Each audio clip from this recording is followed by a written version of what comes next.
May anak na po ako, 5 po. Parang AJ Rabal pala to, guys. Oo, 5 anak pero sexy pa din.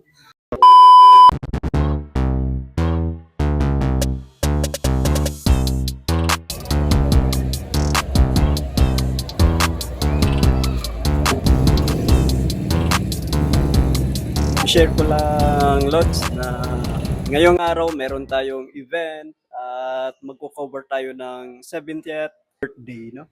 Dito tayo sa labas ng venue kung saan ginagawa yung celebration pero wala pang tao sa loob. Tapos na tayong mag-shoot ng mga important details, no? Kasama natin si Marlon. Dito, yung kasama natin, guys. So, siya yung second shooter natin, mga Lods. At gamit niyang camera ay Canon. Siya ay Canon user. Hindi kami sumisingil ng malaking TF. Basta pasok sa mga okay na yun sa amin, Lods. Actually, mga Lods, ang laki ng LM Hotel. Meron silang napakalaking swimming pool sa likod. Dati na nakapunta na ako doon, napakalaking swimming pool nila, Lods. Ang ganda. Anong camera gamit natin dyan, Lods? Canon camera EOS 200D.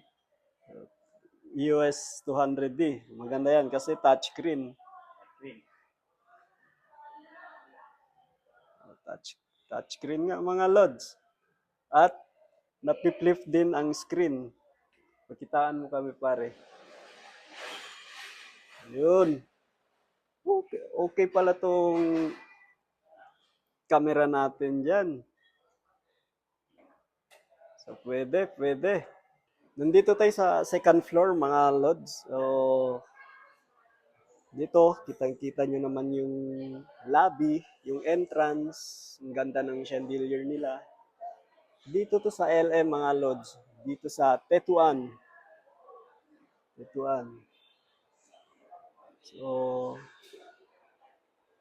So isa-isa na rin nagdadatingan yung mga bisita, mga Lods. At mamaya konti mag-start na kami sa pagpitik.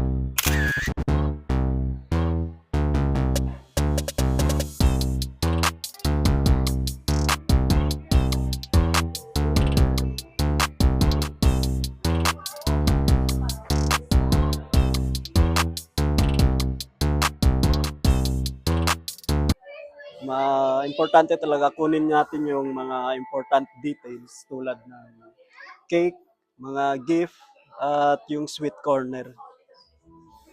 At pagkatapos niyan, Lods, wag nating kalimutan yung buffet.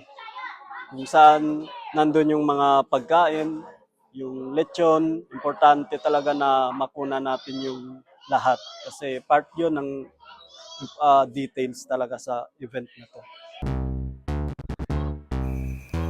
Thankful din tayo sa ating client dahil sa kanilang trust sa atin, lalo na kay Isa Faye.